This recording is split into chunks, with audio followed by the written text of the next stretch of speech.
Am I the asshole for dropping our baby off on my ex-husband and demanding he take the baby every other week even though he wants to be an every other weekend dad? Update. Less than a day after my last post, I attempted suicide. I took every hidden pain pill I had left over from surgeries, etc., and just went to sleep. If it weren't for my cousin coming to check on how I was doing without the baby, I wouldn't be here today. I spent 16 days in inpatient psych and was diagnosed with PPD and postpartum psychosis.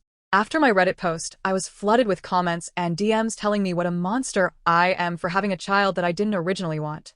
People said that my child would be better off without me, that my ex-husband and I are just going to ruin our child's life. Adoption was something pushed because to most commenters there was no way I could ever manage to be a good mother. I had considered adoption at one point, but the time for that had passed. Many people latched onto that as a sign that I shouldn't have my child. The worst part was the DMs. A lot of people outright told me to just kill myself so my child doesn't have to deal with me anymore. Many men said women are just whores who don't want to deal with the consequences of sex. Many tried to pressure me into giving them my child. Couples with infertility issues telling me that it's not fair that I had a child I didn't want while they're struggling, and that my child would be better off with them. There was even one where she started off friendly and helpful, and we chatted for hours, just to turn and call me every name in the book when I said, I'm not giving her my child. It was all too much. I already felt terrible for just needing a break and some time to myself. It had been a long time since I've so much as showered alone. In inpatient, I met a very kind nurse who told me she struggled with the same things after having her child, and it took a long time to bond. But eventually, everything clicked into place. I'll never forget her. Since getting out, my ex and his family have been quiet and somewhat apologetic.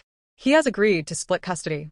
My ex asked me to pay a small amount towards daycare for his custody time, with his parents also chipping in, and I agreed. He's had the baby since I've been out as I've been adjusting to some med changes that have been making me feel like I'm in the twilight zone. But he drops the baby off for a few hours at a time, and my cousin is mostly here to help me. Things have been okay, and they're getting better. I've been remorseful, and the thought of my child growing up without a mother potentially made me sad. I'm in therapy, and I'm trying to do whatever I can to be a better mother. I just needed help. So yeah. My advice to anyone out there who is struggling, go to counseling. Find some kind of group therapy to attend. Reach out to your family. Get psychiatric help if you need it. There's a lot of bad people out there, and the internet is not your friend. I'm glad I'm still here. Other women haven't been as lucky, and there have even some that have taken their babies with them. If it were up to some people who DM'd me, I'd be dead right now.